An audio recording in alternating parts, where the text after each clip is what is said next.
Hey everyone, and welcome to This Explainer.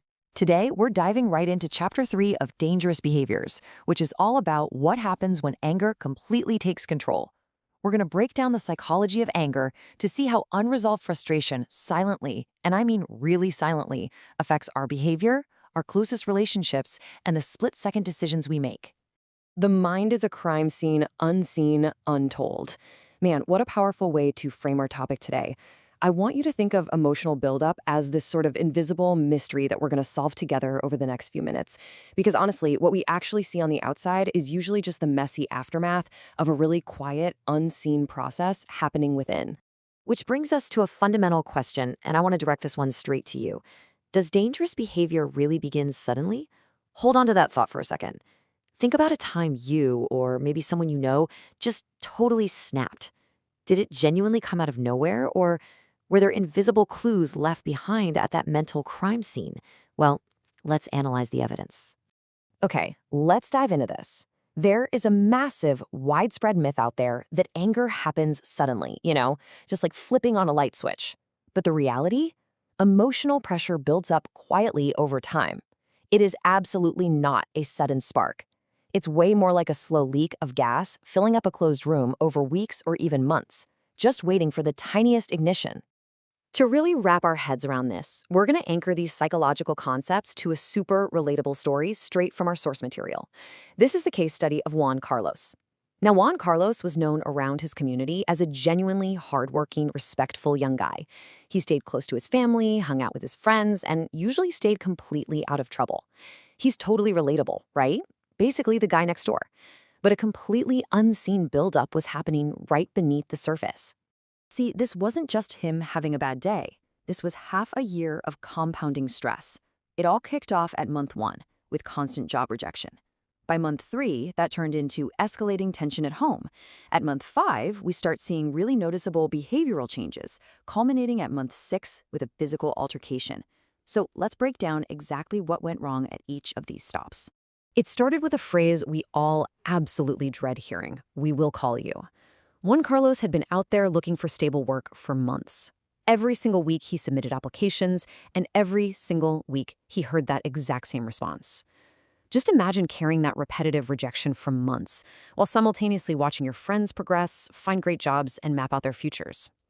This created an immense, crushing personal frustration, deep disappointment, and honestly, a profound sense of embarrassment for him. Now, what's really interesting about this slide is the actual clinical definition of what Juan Carlos was silently carrying: emotional pressure. Our source defines this as situations that slowly overwhelm a person emotionally over long periods of time. It's not one big, dramatic, traumatic event.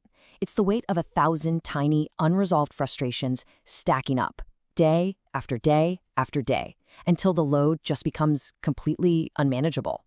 And we can clearly see how this unseen pressure bled straight into his home life. Picture this: a family member asks a completely innocent, everyday question like, "Hey, did you go look for work today?" And boom, it instantly turns into a heated argument.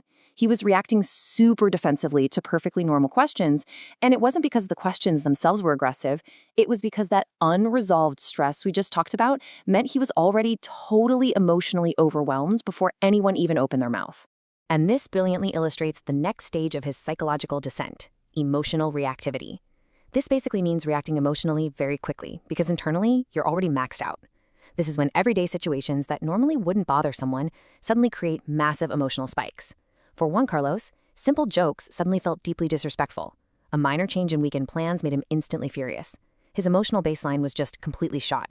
Now, there are highly visible warning signs to this reactivity: increased impatience, aggressive interruptions during casual conversations, sudden irritation over literally nothing, isolation, and really long, uncharacteristic silent periods. These behavioral changes were practically screaming that a massive internal struggle was happening. But sadly, friends and family often completely dismiss these exact signs. They look at someone acting like this and just go, "Oh, he's just stressed out," totally missing the intense danger of the buildup. Which brings us to the day of the gathering. Everything seemed totally fine at first. Friends were talking, laughing, just hanging out. But remember our timeline. We are at month 6. The room is absolutely filled with that invisible gas. And during a conversation, another guy makes a comment that Juan Carlos interprets as disrespectful. Under normal circumstances, his rational brain would easily just brush it off. But today, the rational brain fails. And here is how insanely fast the explosion happens. A disrespectful comment is made. Instantly, voices get louder. Pride gets involved and grabs the steering wheel. Neither person is willing to just back down, and within minutes, it ends in a violent physical fight. It's a total, devastating loss of control as all that hidden, months-long emotional pressure finally ignites. Okay, let's slow down for just a second and look at the clinical reality here. Loss of emotional control. When a person remains emotionally overwhelmed for long stretches of time, their emotional control physically becomes weaker. The brain actually begins reacting faster emotionally than it does rationally. This is the exact psychology behind why people say, "I reacted without thinking," because they quite literally did. The emotional explosion began months before a single punch was thrown.